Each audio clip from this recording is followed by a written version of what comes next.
Live from New Delhi, you're watching DD India News Hour, India's voice to the world. I'm Preeti Kaur. Coming up in the next 1 hour. Thousands more flee northern Gaza for south. Israel's military says Hamas has lost control in the north of Gaza.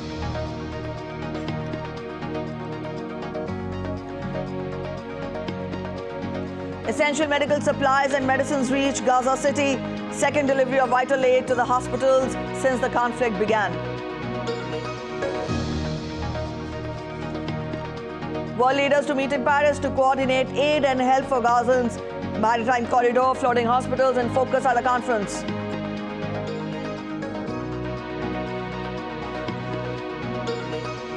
In sports, New Zealand to take on Sri Lanka in a do-or-die Cricket World Cup encounter.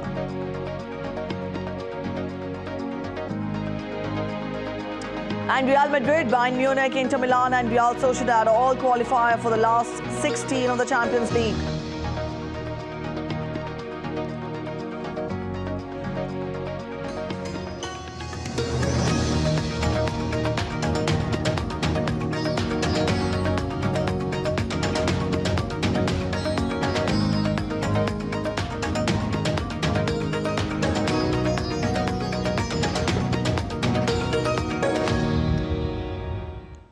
As humanitarian situations worsen in Gaza, civilians fled from their homes carrying what little of their belongings they could in their hands. Israel launched a ground offensive operation against Hamas's terror on the edges of Al-Shati refugee camp in northern Gaza, forcing its residents to relocate to south on Wednesday. Furthermore, Palestinian media also reported clashes between terrorists and Israeli forces at the refugee camp in the Gaza city. The Palestinian media also claimed that Hamas's armed wing, the Izz ad-Din al-Qassam brigades, had destroyed an Israeli tank in the Palestinian enclave.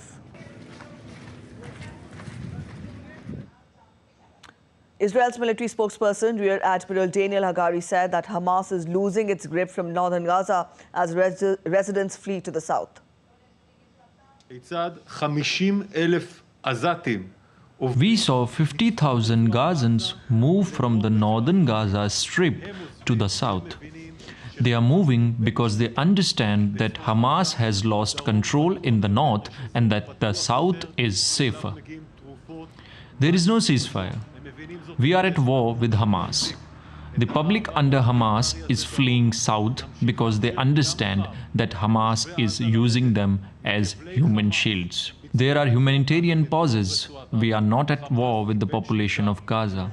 We are at war with Hamas, who is holding our people hostage. Israeli Prime Minister Benjamin Netanyahu has dismissed false rumors after reports that a proposal to release 12 hostages in exchange for a 3-day humanitarian pause is under discussion. Talking to media, Netanyahu reiterated that there will be no ceasefire without the release of hostages. He also issued a rare condemnation of West Bank settler violence. Netanyahu emphasized that Jewish extremists who attack Palestinians in the West Bank represent only a small fraction of the overall Israeli population.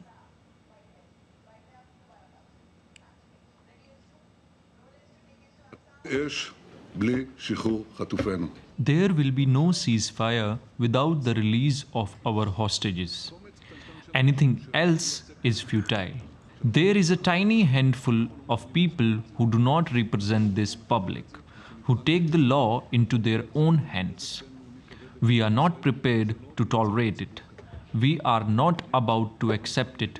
We will act against it in every way. This causes serious international damage to the state of Israel and it does not represent the public. I condemn it and we will act against it.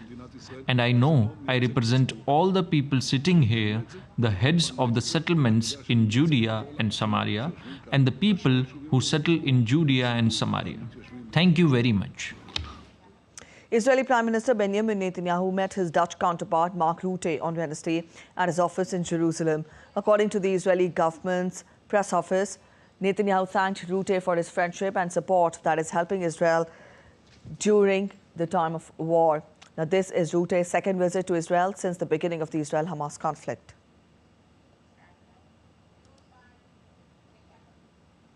As the Israel-Hamas conflict rages on, the Rafah border crossing between Gaza and Egypt remained closed on Wednesday. The U.S. officials informed media that the crossing was shut due to an unspecified security circumstance. They further said that they are in continuous contact with Egypt and Israel to get it reopened. The crossing acts as a crucial opening to let aid in Gaza and evacuations of foreign passport holders amidst the ongoing conflict. I'm just not going to parse into the specifics of the parameters, as our understanding is that its closure was because of a certain security circumstance. So our expectation is that once that circumstance is resolved, the crossing will be open at the regular intervals that it's been open, and the flow of humanitarian aid into Gaza and the facilitation of foreign nationals interested in exiting will be able to do so. A convoy carrying emergency medical supplies and medicine has reached the Al-Shifa hospital in Gaza City. It is the second delivery of vital aid to the hospital since the conflict between Hamas and Israel escalated. In a joint statement, the UN Health and World Health Organization said that the quantity of supplies are far from sufficient to respond to the immense needs in the Gaza Strip. UNRWA and the WHO again called for fuel to be delivered to humanitarian agencies in the Gaza Strip.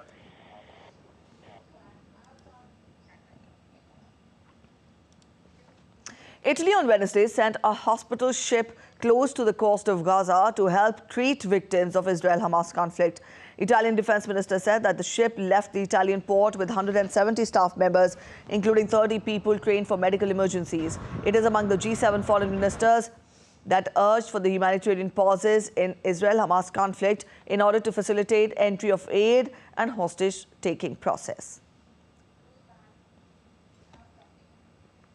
France's President Emmanuel Macron will on Thursday host a conference on humanitarian aid for Gaza.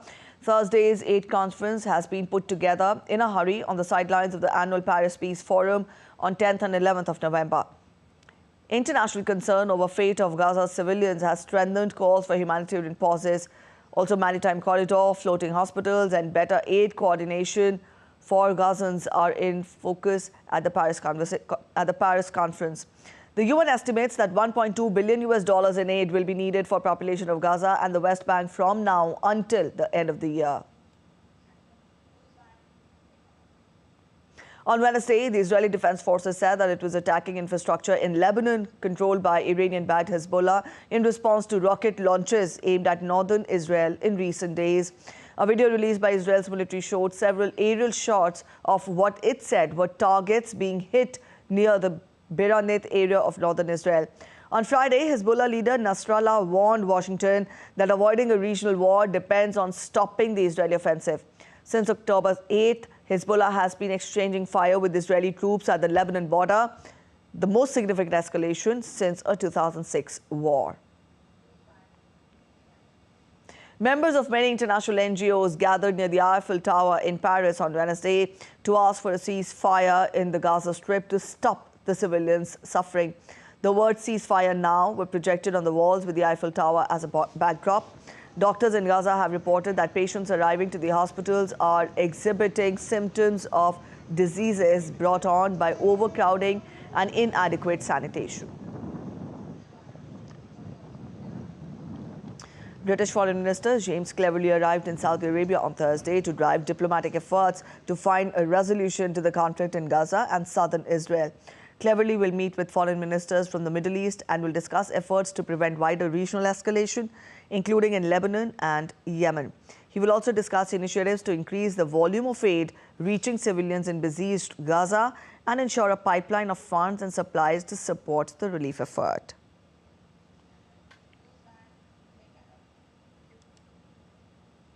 Pentagon has said that the United States conducted a second round of strikes against a weapons storage facility located in eastern Syria on Wednesday. The strikes came as tensions between the two countries continued to escalate, with at least 40 attacks on U.S. and coalition troops in both Iraq and Syria since beginning of the month of October. Since then, at least 45 U.S. troops have sustained traumatic brain injuries and other minor injuries. U.S. Secretary of Defense Lloyd Austin said in a statement that the strikes, which were carried out by two F-15 fighter jets, were a response to recent attacks on American forces by Iranian proxies. Let's turn focus to Russia-Ukraine crisis now. President Volodymyr Zelensky said that Ukraine would still try to deliver battlefield results by the end of the year. He remained sure that Kyiv would eventually have success in the war despite difficulties at the front. Acknowledging the slow progress of Kyiv's counteroffensive in the occupied south, Zelensky also touted a Ukrainian battlefield plan for 2024.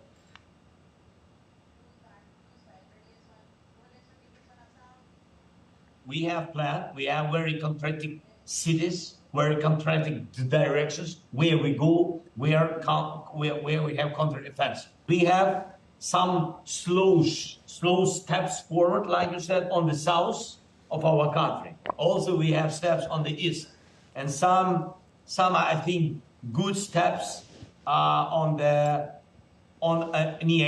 Kherson region. And but you have. I mean that I'm sure that we will have success. It's difficult. Meanwhile, speaking on the support that the United States has provided to Ukraine, National Security Council spokesman John Kirby said the country has gone through 96% of the funds that it allocated for Ukraine. Of the total funds that have been provided to Ukraine since the beginning of the war, which is in excess of $60 billion, and that's not just security assistance, that's economic and financial assistance, humanitarian assistance.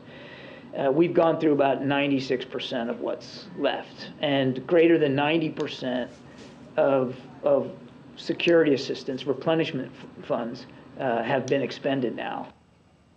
A Russian missile damaged a Liberia-flagged civilian vessel entering a Black Sea port in Odessa region on Wednesday.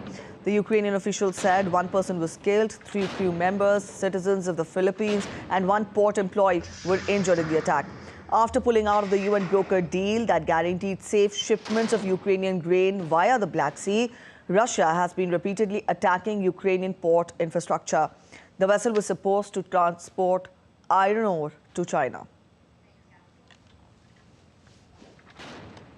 Russian President Vladimir Putin is expected in Kazakhstan on Thursday, making his 3rd international trip in 2023 after visiting Kyrgyzstan and China last month. The visit comes on the heels of French President's visit to Kazakhstan. Dasha Chernyshova gets us more from Moscow. The peoples of Russia and Kazakhstan are good neighbors and loyal friends. That's the message that Russian President Vladimir Putin is sending as he goes on an official visit to Kazakhstan. In an interview with the Kazakhstanskaya Pravda newspaper, Putin reaffirmed the partnership between Moscow and Astana regardless geopolitical situation.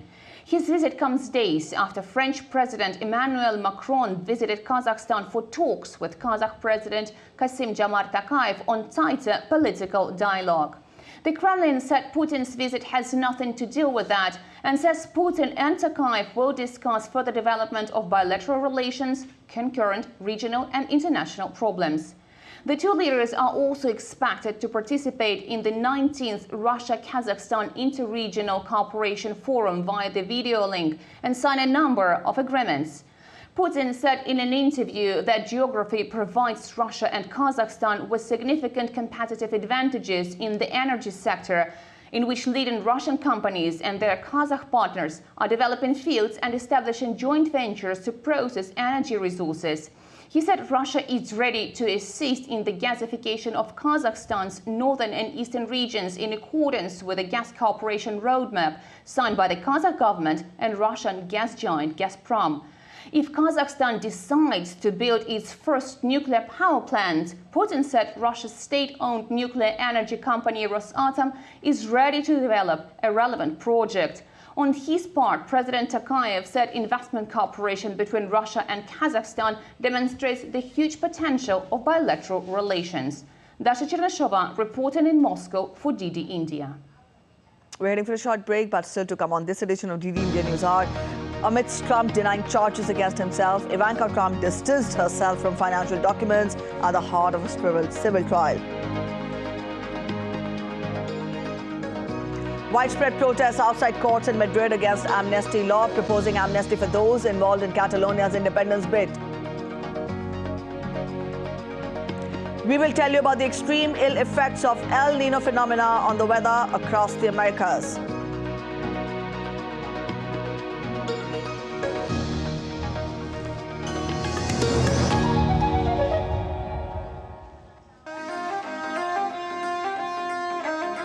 Always welcoming.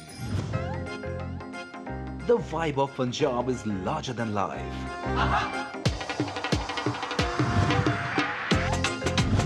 Warm up to grandeur that's beyond compare.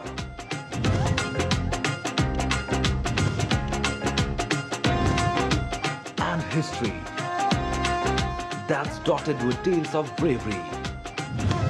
Smiling soul of India, where music, art, cuisine and culture comes together to create an unforgettable impression. Punjab is all set to win your hearts with its unique and colorful extravaganza.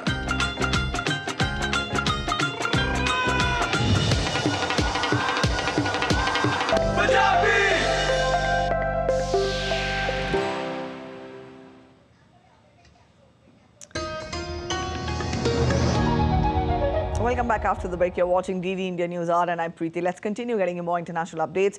Donald Trump's daughter has distanced herself from financial documents at the heart of a civil trial in New York. Ivanka Trump took the witness stand on Wednesday, facing questions about her work at the Trump Organization.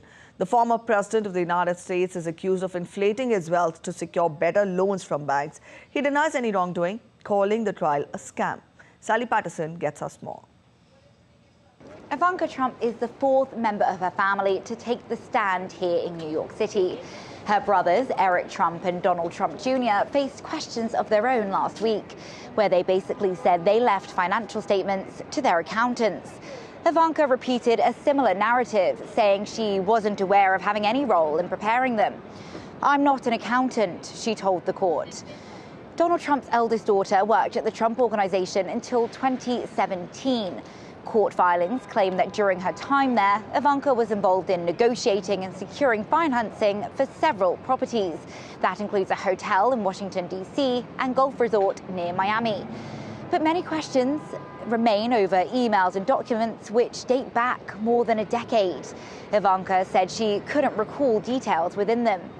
She was originally listed as a co-defendant in this case, but her lawyers successfully argued her involvement with the Trump Organization had passed the statute of limitations.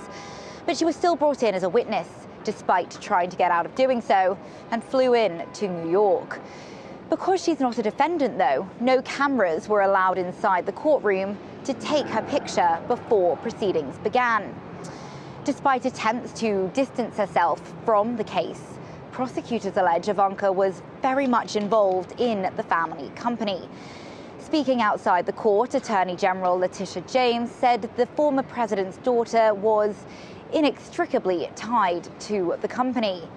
Prosecutors claim the Trump Organization knowingly misled lenders, inflating Donald Trump's wealth to secure favorable loans. He's called the trial politically motivated and an attempt by his political opponents to keep him out of the White House. He could be forced to fork out millions of dollars in damages and be banned from doing business in his home state. Sally Patterson in New York, reporting for DD India. U.S. Democrats have scored significant victories in the state elections, giving a big boost to U.S. President Joe Biden. As expected, abortion access was a major issue in many of the races. Nick Harper reports from Washington. It was an impressive night of victories for the Democrats. In Virginia, the party flipped the state house and retained the Senate. It's a rebuke to Republican Governor Glenn Youngkin. He himself was not up for re-election, but he's been pushing hard to enact a 15-week abortion ban. With the Democrats now in control of the state legislature, that is not expected to happen. And therefore a blow to Youngkin, who's seen as a rising star in the Republican Party and a possible contender for the 2028 presidential election. In Kentucky, a deeply red Republican state, Democratic Governor Andy Beshear was re-elected. He ran on a platform that criticised his opponent's defence of the state's near-total ban on abortions. And in the state of Ohio, also a Republican stronghold, voters there enshrined abortion access into the state's constitution. That's a huge win for the pro-abortion Democratic campaigners. It shows that abortion access is a motivating factor for Democrat voters, an issue they're engaged with and willing to go to polling stations to help uphold. And it runs counter to the idea that the economy is the main issue at the top of voters' minds. It comes after the Supreme Court overturned the constitutional right to abortions last summer. It could also augur well for the Democrats in next year's elections, showing that voter turnout among Democratic voters could be high if candidates run on abortion access. And these results could prove a useful boost for President Joe Biden, who's been struggling with approval ratings and is currently trailing Donald Trump in the polls in a theoretical 2024 presidential matchup. Nick Harper in Washington, reporting for DD India. As the 2024 U.S. presidential election approaches, Republicans went head-to-head for a crowded yet shrinking field of contenders to challenge U.S. President Biden. 5 candidates seeking to halt Donald Trump's march towards the 2024 Republican presidential nomination took part in the 3rd debate on Wednesday, while former President Donald Trump, the frontrunner, skipped this event for the 3rd time. The candidates vented their frustration for a stinging series of election losses at the hands of Democrats. After attending the G7 meeting in Tokyo, U.S. Foreign Minister Antony Blinken is on a 2-day visit to South Korea amid concerns over deepening military ties between Russia and North Korea. This is his first visit to Seoul since Yoon Suk-yeol became the country's president last year. DD India correspondent Andrew Wood reports from Hong Kong. It was a historic meeting between the Prime Minister of Japan, the President of South Korea and the American President at Camp David. And at that time, America gave what it called an ironclad guarantee of the safety of Japan and South Korea, 2 of its most important allies in the region. Now, Mr. Blinken has reinforced this over the past few weeks. He's now meeting, well, he's just met the National Security Advisor in South Korea, in Seoul, if he's sticking to his schedule, and he's meeting the President at the moment and will be meeting the Foreign Minister just after lunch. So this is a very important opportunity for to make sure that Japan and South Korea are on board, that their worries are being taken seriously by America, and that they can talk about possible strategies and tactics for dealing both with North Korea, which seems to be becoming friendlier again, as you were saying, with Russia, and also China. In the past 24 hours, a senior defense delegation has gone to Moscow, and President Putin said that there'd be more cooperation with China. A Malaysian lawmaker, Said Abdul Rahman, from a youth-based party, has been found guilty of corruption by the Kuala Lumpur High Court. As per the state news agency, Bernama Said was found guilty on 4 charges of criminal breach of trust, misappropriation of property and money laundering. Said Sadiq is member of the Malaysian United Democratic Alliance. The alliance pulled support for Prime Minister Anwar Ibrahim's coalition in September, citing corruption concerns.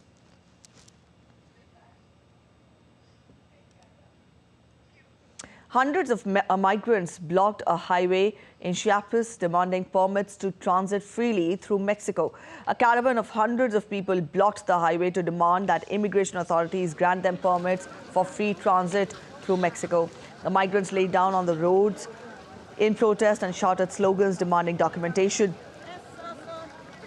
In fact, that would allow them to the documentation that would allow them to reach the southern border of the United States. Many migrants are fleeing poverty and political instability in their homelands, hailing from Cuba, El Salvador, Guatemala, Haiti, and Venezuela.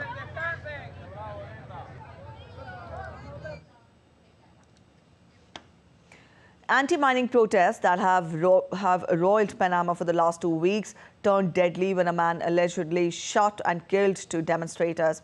One person has been arrested in connection with the deaths. The deaths come as thousands of people in Panama took to the streets over the last few weeks against a new mining deal signed with Canadian mining firm First Quantum Minerals. The new contract, agreed on October 20th, was signed into law by Panama's government and provides a 20-year mining right with an option to extend for another 20 years. in return for $375 million in annual revenue to Panama. Eli Lilly's weight loss drug Zepbound gets US-UK approval to rival Novo Nordisk's Wegovy. The two drugs are the most effective treatments for weight loss approved to date and will compete in a global market estimated to be worth $100 billion by the end of the decade. Drug makers have also been criticized for the high cost of medicines that make it unaffordable for many who suffer from obesity.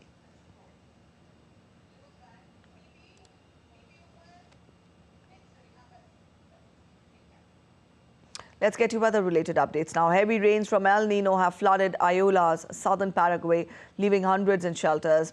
The Parana River burst, causing flooding in 5 neighborhoods. 35,000 people were affected, with 3,700 displaced in Ayola's. Weather experts predict more storm clouds over the weekend due to the El Nino effect, which warms the Pacific Ocean and triggers extreme weather events across the Americas. Locals are navigating boats through the flooded streets. Somalia is grappling with its worst flooding in decades, resulting in 29 fatalities and forcing over 100,000 individuals out of their homes, as per Somalia's National Disaster Management Agency. The floods have led to numerous individuals being stranded, prompting urgent rescue operations. This disaster follows the region's most severe drought in 40 years.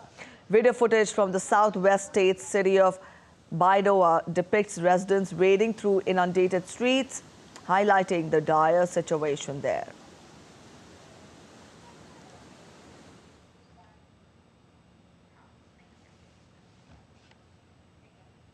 The urgency of climate action as temperatures continue to rise is being further highlighted as world leaders gear up for the COP28 climate conference, facing record-breaking heat and pressure to curb greenhouse gas emissions. Let's take a look at this report to know more.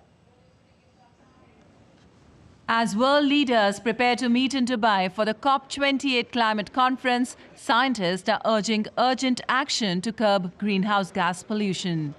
The EU's Copernicus Climate Change Service reported that October 2023 saw exceptional temperature anomalies with record-breaking highs in sea surface temperatures.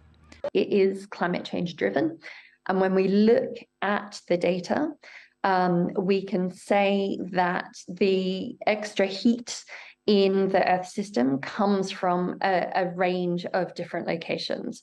So if we look at different latitudinal bands of the planet, then we can say that there's, in October, extra heat coming from the Northern Hemisphere land, most of all, and also extra heat coming from the equatorial ocean region.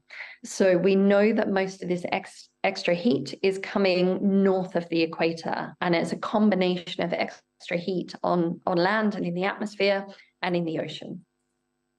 It is predicted that 2023 will be the warmest year on record, and current temperatures are 1.43 degrees Celsius above the pre-industrial average. The landmark Paris Agreement aimed to limit global warming to well below 2 degrees Celsius, but current temperatures far exceed this threshold. So on record for us, our data set, ERA 5, goes back to 1940. But actually, when we combine our data with the IPCC, then we can say that this is the warmest year for the last 125,000 years. So for the last 125,000 years, that's obviously not instrumental data and satellite data like what we're using, but it's data from proxies, so from cave deposits, coral deposits, tree rings, ice cores that go back through time to give us an estimate of what the temperature and what the climate used to be.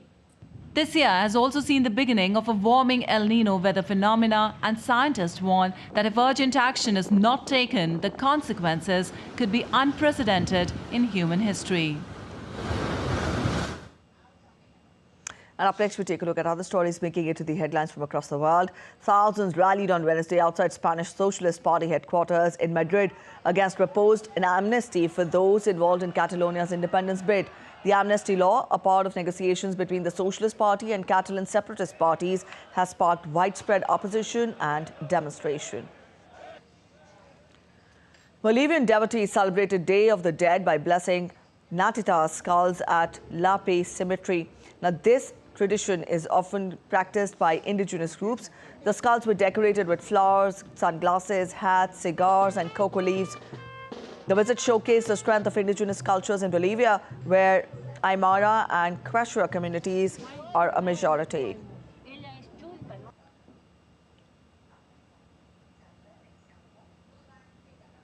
We're heading for a short break, but so still come on this edition of DD India News Hour. 5th annual US-India 2+2 ministerial dialogue to be held on 10th November in the national capital. 4th anniversary of Kartarpur corridor between India and Pakistan today. And we tell you ahead how Ayodhya has been illuminated ahead of the festival of Diwali.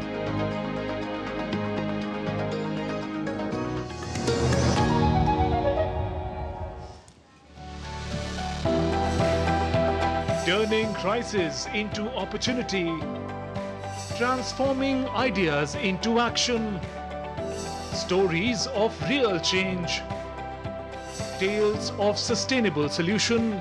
This series is going to tell stories of such changemakers. Watch Changemakers on DD India.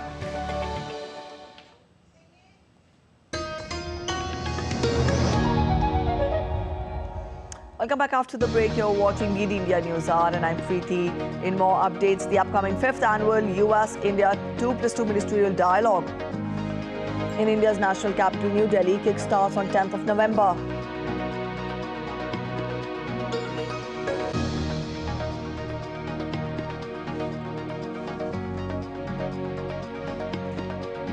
This event will be attended by US Secretary of State Antony Blinken and Defense Secretary Lloyd Austin. The dialogue takes place amid ongoing international conflicts, that is Ukraine-Russia and Israel-Hamas, which has bearing on the strategic dynamics and also global outlook of the nations.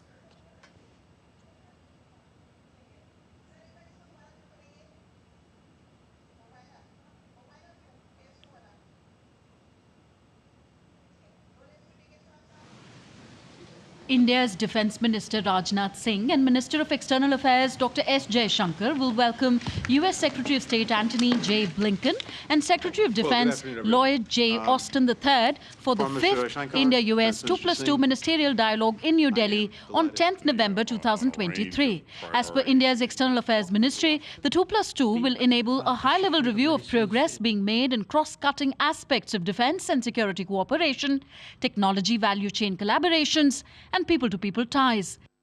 The 5th edition of 2+2 will deliberate upon India-US partnership as envisioned by Indian Prime Minister Narendra Modi and US President Joe Biden in their discussions in June and September this year. Moreover, both sides will review regional issues and augmenting cooperation in multilateral platforms and frameworks such as the Quad.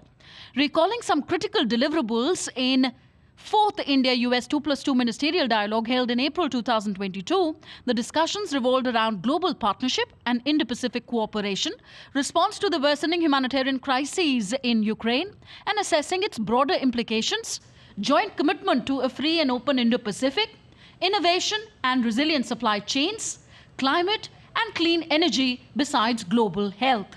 Both sides welcomed the expanding cooperation between the energy sectors, acknowledging the importance of deepening collaboration in science and technology in evolving new defense domains, space, and artificial intelligence. Sakal Bhatt's report for DD India. While addressing the media at the White House, National Security spokesperson John Kirby said that India is a strategic partner to the US and is dedicated to further strengthening of the ties between the two sides. The remarks from the White House come ahead of the 5th India-US 2+2 ministerial dialogue in India. But India is a key strategic partner, and I think you saw that on full display when Prime Minister Modi was here. But we'll leave it to the Indian government and the Prime Minister to decide what their stance is going to be on any particular crisis or contingency around the world, to include the Middle East. But they remain a key strategic partner, and we're dedicated to advancing that partnership every single day.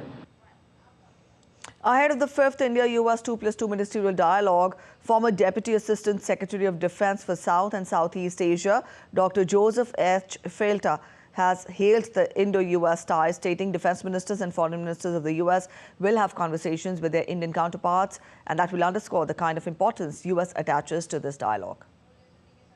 It's a great example of the significance and importance that both the U.S. and India placed on the relationship. The fact that our very, very busy defense ministers and foreign ministers are coming together and talk about areas where we can cooperate, it just says a lot about the importance of the U.S.-India relationship and the importance that both sides place on that. So I think it's very encouraging. We certainly, from the U.S. perspective, want to see India become a regional power, a net security provider, assuming its natural role in the region, and the whole world benefits with a strong Indian defense. Moving forward in the direction to make healthcare services better, a memorandum of intent was signed between India and the Netherlands at Hague. This was signed to cooperate on medical product regulation and enhance the quality of medical products and healthcare services for both the countries. Signed during a meeting of Indian Union Minister Bhagwan Kuba and Dutch Minister Ernst Kuipers. Kuba was visiting Netherlands to participate in the second World Local Production Forum meeting. The World Local Production Platform is a platform created at the initiative of WHO with the aim of increasing access to medicines and other healthcare technologies. A border security force official was injured in the cross-border firing and in India's Jammu and Kashmir. Now, as per the border security force, Pakistani rangers resorted to unprovoked firing in the Ramgarh and Arnia sectors late last night. More details are awaited.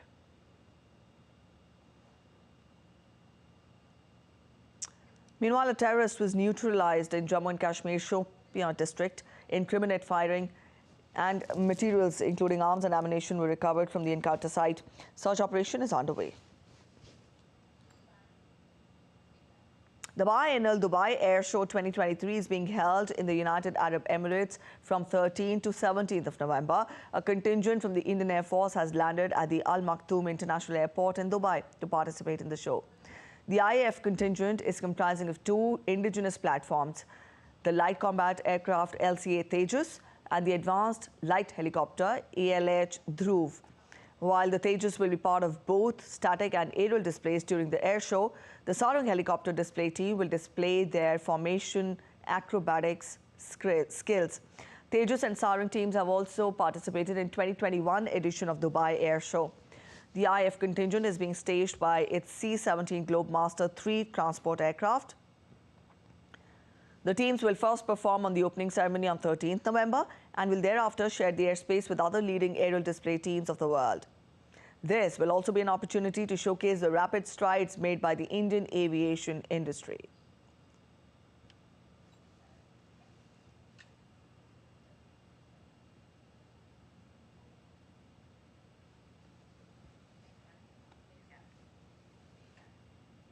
National Entrepreneurship Day is being celebrated today. India's Ministry of Skills and Entrepreneurship was notified on this day in 2014. Since then, the day is celebrated by the ministry as National Entrepreneurship Day. DD India correspondent Kriti Vadera has more on this. Entrepreneurship Day is to celebrate the achievements of entrepreneurs and business leaders. Inclusion of startups in the G20 New Delhi Leaders Declaration marks a historic milestone for Startup 20, an initiative of India in G20 this year. Parcha is an AI-based healthcare startup where we are trying to assist doctors and hospitals in the entire patient journey and provide the top quality medical health services to even the remotest corner of the country. So Road Vision is an AI solution for road infrastructure, right? What we do is we use artificial intelligence to maintain road infrastructure. So say whenever there is even say smallest crack on the road, right, we can automatically capture that using a mobile phone based application. The phenomenal progress of recent years demonstrates India as a favorable destination for startups. India has drawn entrepreneurs by providing a favorable environment for global attention and investment, resulting in a dynamic landscape of creativity and enterprise. Our role is to help them protect what they are developing, be it technologies, be it their trademarks, be it the name that they are creating. They are spending a lot of time, they are spending a lot of effort in terms of making it happen. And we are ensuring that they are filing and protecting these trademarks or patents or copyrights or designs in India as well as in US and other countries. By enhancing ease of doing business, reducing bureaucratic hurdles, and encouraging cross-disciplinary collaboration, India can attract both domestic and foreign talents. India has the potential to set a deep benchmark in global economy with its AI and tech services. India has the possibility to produce its own AI factories, and with their innovative ideas, Indian startups can come from backside of the stage to be the frontliners in leading the world of innovation. With camera person Alok, I am Kruti Vadhera reporting from New Delhi for DD India. 4 years ago on this day, the Kartarpur corridor between India and Pakistan was inaugurated, allowing devotees to visit the Gurdwara Sahib on the other side of the border. Founder of the Sikh faith, Guru Nanak Dev Ji travelled through many countries, spreading the message of universal peace, harmony and love before finally arriving in Kartarpur in 1521. Jessica Taneja gets us more.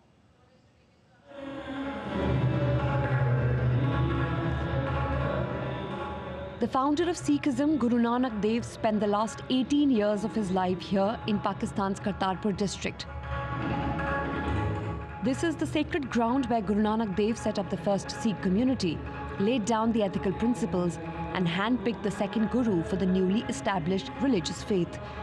For more than 70 years, pilgrims could view Kartarpur Sahib only through a telescope lens. 4 years ago, an international human corridor was inaugurated, allowing Indian pilgrims to cross over into Pakistan visa-free. 9 नवंबर ही वो तारीख थी जब Berlin की दीवार गिरी थी। दो विपरीत धाराओं ने एकजुट होकर नया संकल्प लिया था। आज 9 नवंबर को करतारपुर साहिब कॉरिडोर की शुरुआत हुई है। इसमें भारत का भी सहयोग रहा है, पाकिस्तान का भी। Despite decades of growing tensions between the two nations, this initiative sent out a message of peace, which would eventually lead to better ties in the future. Today, the Kartarpur Sahib corridor holds great significance, not just for Sikhs and Hindus, but also for Muslims who were equally devoted to Guru Nanak Dev. Jessica Taneja for DD India. A grand Diwali celebration event was organized at Etisalat Academy in Dubai. The Friends of India hosted the event with the name Deepavali Utsav 2023. The celebration drew an unprecedented crowd of 10,000 attendees, primarily families, all uniting under the theme of unity in diversity. The event featured live performances by renowned artists representing various languages, alongside traditional Indian games and folk dance performances from over 15 Indian states. The ceremony was graced by Bollywood actor John Abraham and the music maestro Stephen Devacy and many others. Have a great time. British Prime Minister Rishi Sunak welcomed guests from the Hindu community and hosted a special Diwali event at 10 Downing Street ahead of the festival. He also wished everyone across the UK and around the world a happy Diwali this weekend.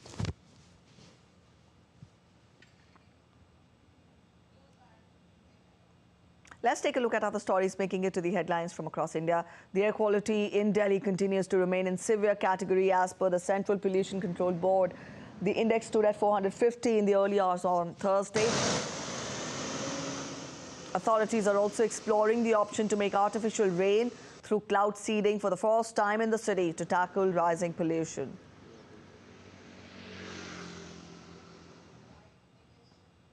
In the Indian state of Jammu and Kashmir, the local police in Baramulla area has established Police Public Library to promote and support the educational activities. The move will help the students of far-flung areas and those hailing from underprivileged sections. Ayodhya city in the Indian state of Uttar Pradesh is all decked out for the upcoming Diwali festival. The preparations are in full swing to eliminate the ghats of Ayodhya by lighting 2.5 million earthen lamps and create a world record this Diwali. The local volunteers have already placed the lamps at 51 ghats near the Saryu River. Indian Navy's mobile training team of Marine Commandos, Marcos and divers have commenced the 14th edition of Special Forces and Diving Refresher Camp for the Mauritius Police Force at Port Louis, Mauritius. The training camp is conducted annually and is customized to enhance operability between Armed Forces of India and Mauritius. The training is aimed towards enhancing the capability to undertake maritime special operations and salvage operations at the sea.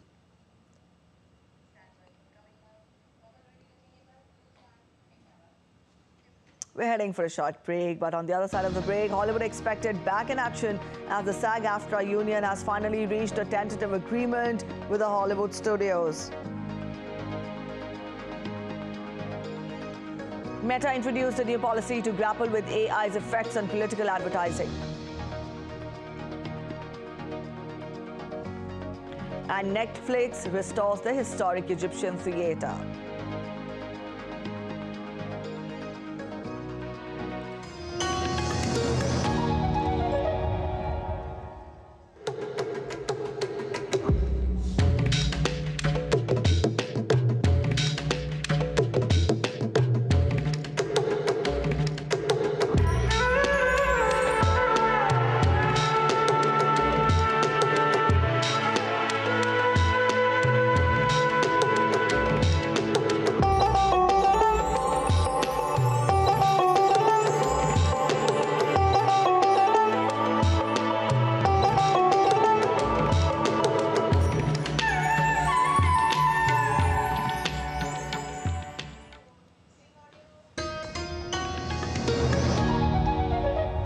Welcome back after the break. You're watching DD Indian News Hour and I'm Preeti. Let's get to business updates now. U.S. stocks closed with minimal changes on Wednesday as investors analyzed Federal Reserve's officials' remarks for insight on future interest rates and also watched Treasury yields. The S&P 500 rose 0.1%, reaching 4,382.78 points.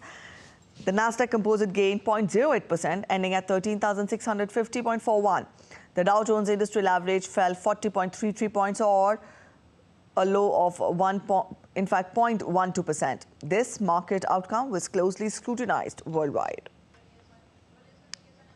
Americans spend. That is one thing that we can expect and anticipate the American consumers to do. We spend, and sometimes we spend more than we should. So what we're learning is that Americans would rather dip into their savings and borrow money from the future in order to spend today, rather than to tighten their belts, right? So what we're seeing is that the savings rate, this is the latest GDP number, the savings rate actually started to fall and continued to fall throughout the year, which means that whatever the GDP contribution from consumption came from is actually on borrowed money. It wasn't on the money that people had on hand. The other thing is credit card balances are at trillions. It's at an all-time high. And the interest that that balance is earning is higher than we've seen before. So this is over 20% of interest. So ominous, yes, because we are racking up debt. Ominous, yes, because our savings cushion is getting smaller and smaller. So, there are challenges coming in 2024, especially as we're expected rates to stay higher for longer. Meta introduced a new policy to grapple with AI's effects on political advertising. Facebook parent Meta said that starting next year, it would require advertisers to disclose when they would use artificial intelligence to alter content in political ads. In a blog post, Meta said that it would require advertisers to disclose if their altered or created ads portray real people as doing or saying something that they did not. Advertisers would also have to disclose if these ads show events that did not take place or even depict a real event without the true image, video, or audio recording of the actual event. If artificial intelligence was used to alter an ad in a way that can mislead people, the content will not be allowed.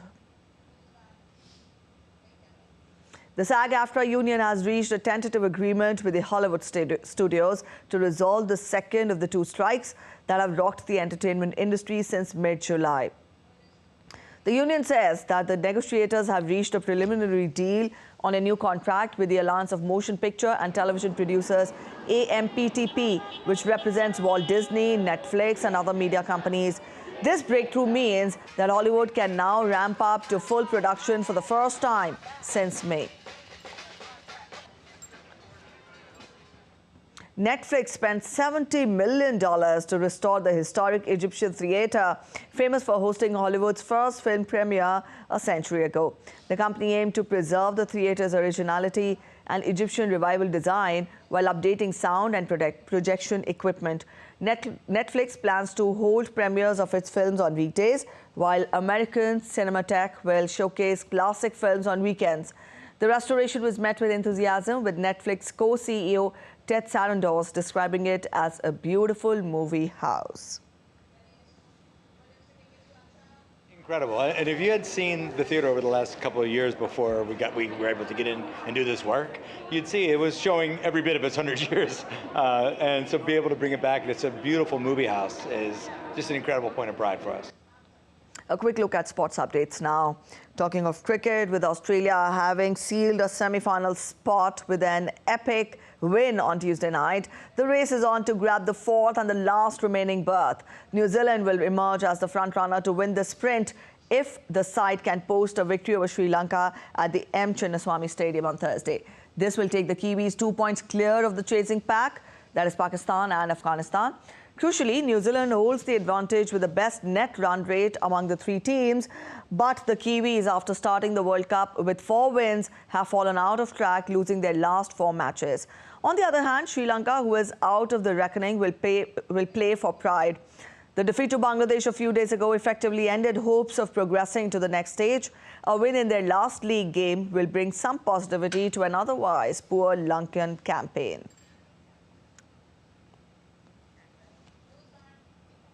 Real Madrid, Bayern Munich, Inter Milan and Real Sociedad all qualify for the last 16 of the Champions League.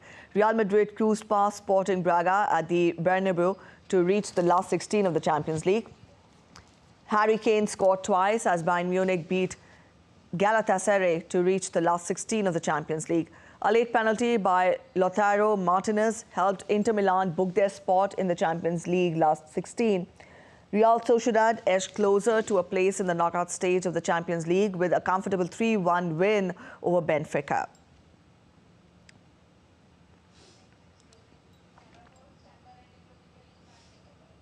That's it in this edition of DD India News Hour, but let us know your thoughts on the news of the day. You can connect with us on Facebook, X and also Instagram.